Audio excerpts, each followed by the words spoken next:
Hi everybody, it's Pam from Fitness UK here, and I'm here with 8 simple exercises that we do in a core and pelvic floor class, a typical class that I would run. And we've done it tonight with the girls, and I said I would record it so that they could continue practicing those exercises, okay?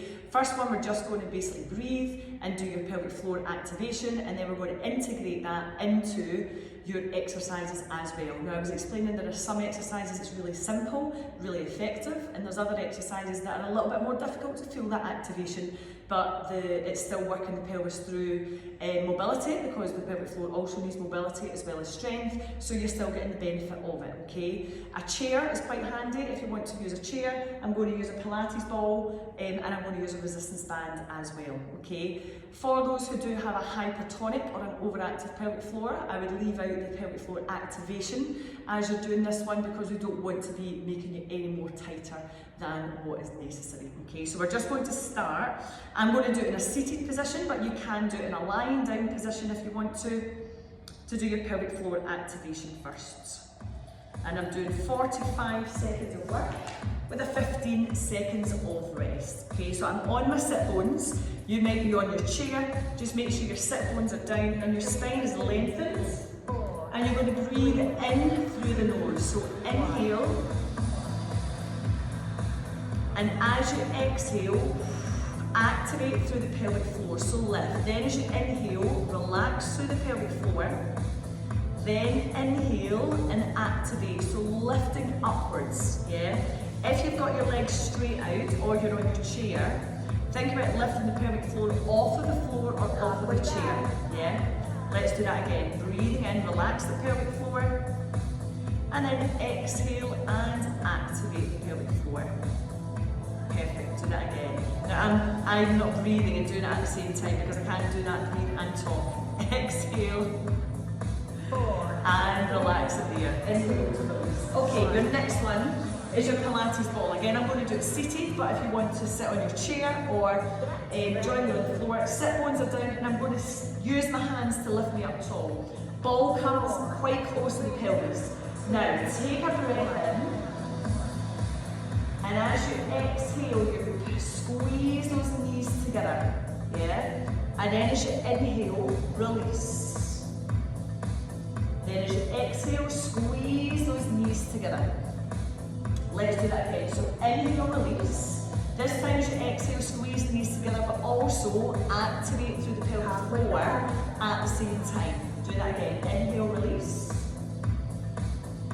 Exhale, squeeze together and lift through the pelvic floor. And again, inhale, release. Squeeze and activate through the pelvic floor. And relax there. Well done. Grab your bands. Now if you've got a door handle, you can pull it around, take it around and then pull. If not, just anchor one arm nice and straight as you do this one. I'm going to inhale.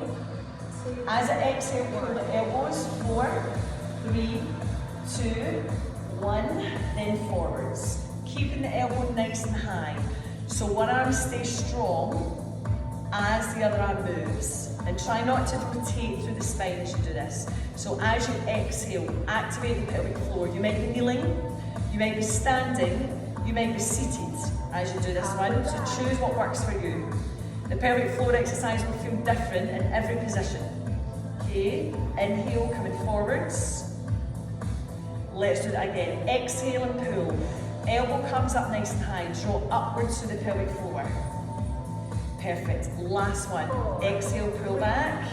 4, 3, 2, 1, and release. I'm grabbing my ball because it's disappeared. I'm going to go into a bridge. So you can use the ball, tuck through the pelvis, press the lower back down to the floor. Keep a constant squeeze on that ball, then exhale to lift. Then inhale to lower, peeling the spine off the roller. Let's do that again. Exhale to lift. Inhale to lower. So any exercise, pretty much, you can turn it into a core exercise. And remember, working the core, the transverse abdominis and pelvic floor, is different to working your abs. It's different to the six-pack and the oblique muscles, the rectus abdominis and internal, external obliques. Can you lift through the pelvic floor? Because the pelvis is moving, you probably feel it much more difficult on this move, but that's fine. Okay, take your time, we're coming up to stand. So the pelvis needs that mobility to function well. So my hands are coming here. I'm going to breathe in as I squat down. As I exhale, I'm pushing my hands together and activate the pelvic floor. So breathe in and lower, relaxing the arms. Then as I exhale, push in and lift up at the top.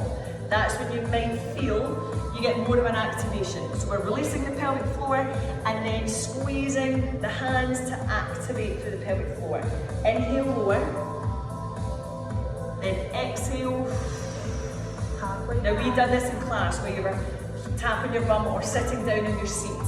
So you could also do that. Exhale, squeeze. Lift through the pelvic floor. And again, lower. Have space between the ears and the shoulders, please. Last one. And relax. Perfect. Now we're moving into a plank. Now I wanted to show you. Some of the girls found it difficult to get the pelvic floor activation as they were planking on the floor. So we used a chair and they felt it much better. So hands, elbows on your chair, and you're taking a wee bit of the intensity away so that you can focus on the pelvic floor. So inhale, breathe in. Then as you exhale, drop up through the pelvic floor. Let's do that again, breathing in.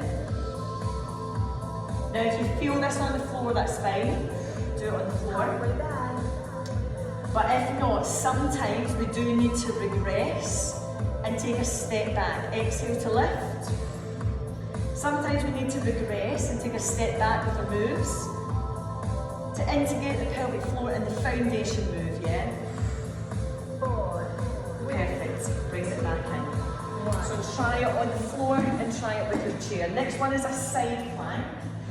You can have the ball in between your knees as well for this one.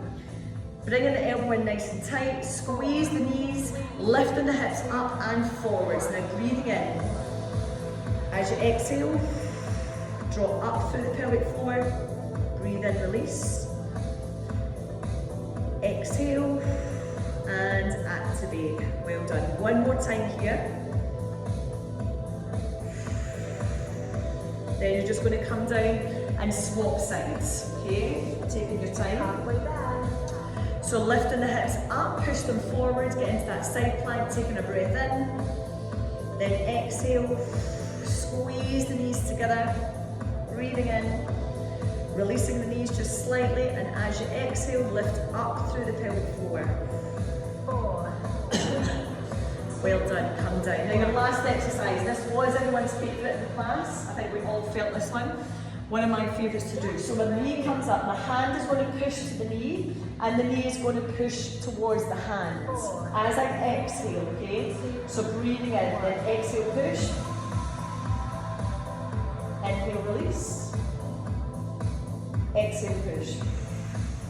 So do you feel that because you're adding a bit of force to one side of the pelvis, that the pelvic floor activation just happens on its own? You don't even have to draw up, yeah? Take it back down and swap over.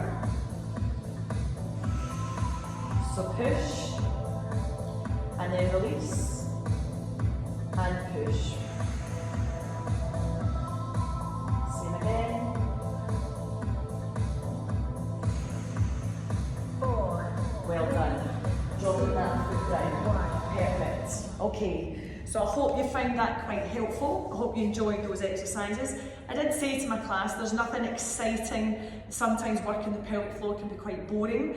Well, we think it can be quite boring, but we do need those dynamic moves to help the pelvis and the pelvic floor function much more efficiently. You don't need your pelvic floor to be strong when you're sitting on a chair. You need it to be strong when you're lifting things, when you're carrying things, so you've not got pressure pushing downwards, okay? Please let me know if you found this helpful, and I'll speak to you soon. Have a good night. Bye.